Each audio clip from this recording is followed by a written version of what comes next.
Hey everyone, welcome to This Explainer. Today, we're diving into a mystery that's literally sitting right inside your own head. We are going to unpack exactly why you care so much about what other people think. And, the best part, how to finally break free from it. Let's get into it. So, picture this. Have you ever posted something online and then immediately, like almost obsessively, checked the likes? Or maybe you felt that sudden, sinking feeling in your stomach when your hard work at the office goes totally unnoticed? It's crazy common, right? That nagging, persistent craving for someone, anyone, to give us a little nod of approval. Or, oh, how about this one? You're lying in bed at 2 a.m., staring at the ceiling, agonizing over a completely normal conversation, wondering, did I sound super awkward just then? Look, if you are nodding along right now, I really want to validate exactly how you're feeling. Wanting to be liked, respected, and accepted, that is a 100% universal human experience. You are absolutely not alone in this. You know, society loves to tell us that needing approval means you're just insecure or weak. Well, we need to completely scrap that myth right here, right now. Seeking validation isn't some character flaw. It is ancient biology. This instinct is hardwired deep into your brain. It was put there over hundreds of thousands of years for one absolute non-negotiable reason: your survival. Section 1. Acceptance meant survival. Life 100,000 years ago. Okay, let's take a step back and look at the sheer scale of how our social environments have shifted. For the vast majority of human history, like 100,000 years ago, your ancestors didn't live alone in apartments. They lived in small, tight-knit tribes of about 100 to 150 people. Fast forward to, say, 20 years ago, we were still mostly interacting in our local physical communities. But today, boom, we are suddenly thrust into this massive, unpredictable digital arena with billions of people online. Your poor brain simply hasn't had the time to catch up to this kind of scale. Back in that small ancient tribe, absolute dependence on the people around you was literally the only way to survive. I mean, you couldn't just order groceries to your cave, right? You had to hunt together, you had to share food just to make it through the winter. You relied on the group to fend off predators and, raise the kids collaboratively. Being accepted by your 150-person tribe, that dramatically increased your chances of actually waking up the next morning. So the contrast between being accepted and being rejected was quite literally life or death. Think about it. If you were accepted, you had resources, you had protection. If you were cast out, you were vulnerable prey. Wandering off to find food and defend yourself solo was basically a death sentence. So evolution shaped a brain that is constantly monitoring social relationships because our ancestors, the ones who cared deeply about belonging, were the ones who survived long enough to pass their genes down to you. It's not vanity, it's survival. Section 2. The biology of rejection. Why being left out hurts. Have you ever noticed how a really harsh piece of criticism actually feels physically uncomfortable? Well, you're experiencing something scientists call social pain. And no, this isn't just you being quote-unquote too sensitive. Social pain is a literal biological warning signal.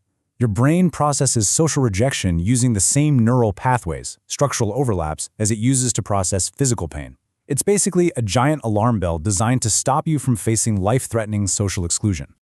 Think about it like this. Physical pain tells you, hey, pull your hand away from that hot stove to avoid bodily injury. Social pain serves the exact same protective purpose, but instead of your body, it encourages you to protect your relationships. Your brain uses that awful, gut-wrenching feeling of rejection to force you to correct your behavior and stay safely tucked inside the tribe. But here's the catch. While this pain system was amazing at keeping our ancient ancestors alive, it totally overreacts in our modern world. Your brain is trying so incredibly hard to prevent future rejection that it makes a single piece of criticism stick with you for years. It's literally the reason you're replaying those embarrassing moments endlessly while trying to fall asleep. Or why you can get 10 amazing compliments in a day, but your brain zeroes in entirely on that one single negative comment. Section 3. The social media trap.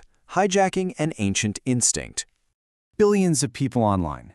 Just let that sink in for a second. Your brain evolved to handle a capacity of about 150 people, but now it's exposed to the public evaluation of a global stadium. We've essentially taken this delicate, ancient survival tool and just completely overwhelmed it. In this digital environment, every single notification, every like, every comment, and new follower becomes a tiny piece of social feedback. Each little ping gives your brain a small, misleading dopamine hit. It's like playing a digital slot machine. Your ancient wiring gets tricked, falsely equating this digital engagement with actual real-world social acceptance. It thinks a like is genuine survival. And here is where the ultimate trap lies. Social media never provides lasting satisfaction. Almost instantly, you're left asking, well, is the next post going to do as well? One successful post doesn't bring security. It just brings the anxiety of trying to maintain that new status. It traps us in this exhausting cycle of constantly seeking more validation. And honestly, it leaves us feeling more connected to our screens, but somehow lonelier than ever before. The signals themselves have completely changed, too. In ancient communities, having a strong reputation meant you had access to food and allies. Today, your brain is constantly scanning for modern status signals: your career, how much money you make, your appearance, your achievements. This endless scanning creates deep insecurity, mainly because you are perpetually measuring your own behind-the-scenes reality against the carefully curated highlight reels of everybody else. So, the absolutely crucial point here is this: external validation is inherently unpredictable. You can never, ever fully control how other people respond to you, no matter how hard you try. Measuring your self-worth through external approval is basically a one-way ticket to anxiety, because you're handing over the keys to your self-esteem to something you literally cannot control. Section 4. Building internal validation, breaking the dependency cycle. Now, the goal here isn't to stop caring about people entirely. I mean, we're social creatures, we need each other. The goal is to stop depending on them for your fundamental sense of value. So how do we break the cycle? Step 1, the no praise test. Ask yourself, would I still do this if nobody praised me for it? If the answer is yes, you are acting on your own core values. Step 2, self-celebrate.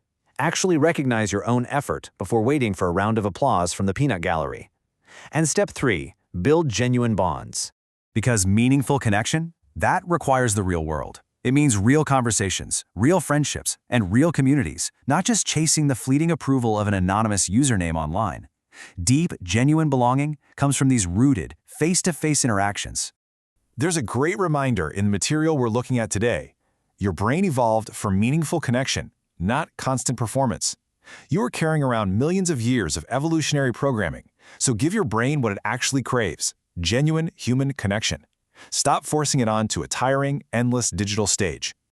Always remember, not every opinion out there deserves your attention, and not every criticism reflects reality.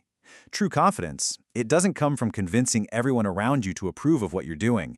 It comes from knowing exactly who you are, even when, especially when, that external approval doesn't come.